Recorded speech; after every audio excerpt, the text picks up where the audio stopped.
The question is, which Lord of the Rings film is the best of the trilogy? Is it The Fellowship, the OG #1? Is it The Two Towers #2? Or is it The Return of the King, baby? It's The Fellowship. It is. That beginning, nothing else is like it. They just hit something different. And for that reason, we're going to be watching The Fellowship today. The extended edition, 230 minutes. We said, you know what?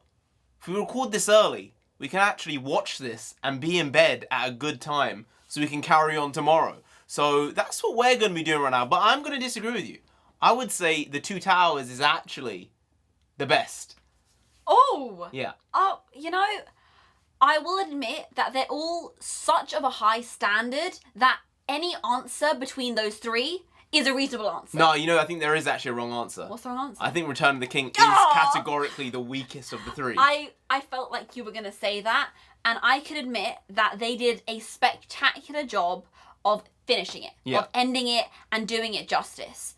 But I think the shine sort of disappeared. I think it was the excess use of CGI. I think that's sort of what let it down. It became a crutch that they used, and it kind of reduced the level of storytelling slightly. In Return of the King? In Return of the King. I don't know.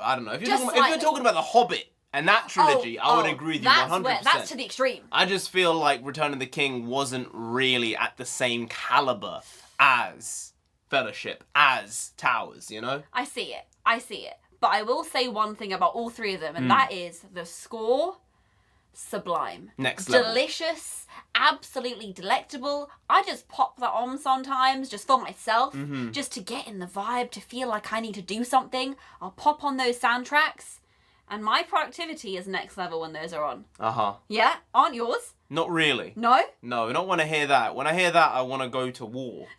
And that's not really a mindset you should have all times a day. I can appreciate that. Maybe that's my man brain. That's your man brain. Yeah, That's your man brain, right? For me, it's more like mystical, fantastical. I feel special. I just say war. Yeah.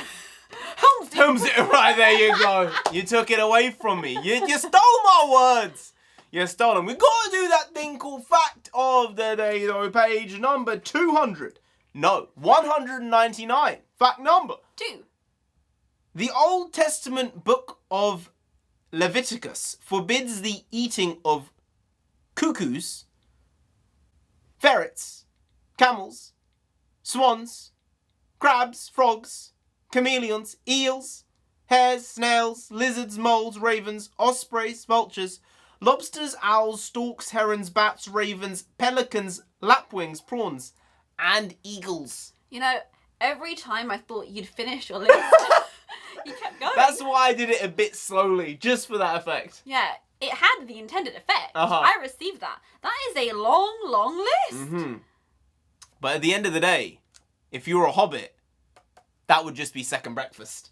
Yes, They'd say, hey, I need something else right now. Give me that bat. I need something else. Give me that camel. Give me that owl. Give me the Oliphant. Ooh. That's what they would say. A little bit of that. That's what they would be saying. Well, maybe not. Well, for us, it's going to be, give me that lembas bread. Oh, yeah. Keeps you full for days, has all the nutrients you need. Yeah. I'm sure it's very high calorie. I'm sure it is. It's also magical, so, you know, that's You get probably that. part of the situation. It might actually not be high calorie, I don't know. No, you know, Tolkien did Tolkien did. Tolkien did what Tolkien did. Yeah, Tolkien did what, you know, Tolkien There did were no what cuts Tolkien in this did. whole video. Like, I'm not cutting. That's it. That's the end. We went one shot. Well. It's no longer gonna be a one flowing, good flowing video. Apologies. Because someone fumbled her words. I fumbled. I fumbled bits and bobs, but I just continued. So did I. That one I couldn't.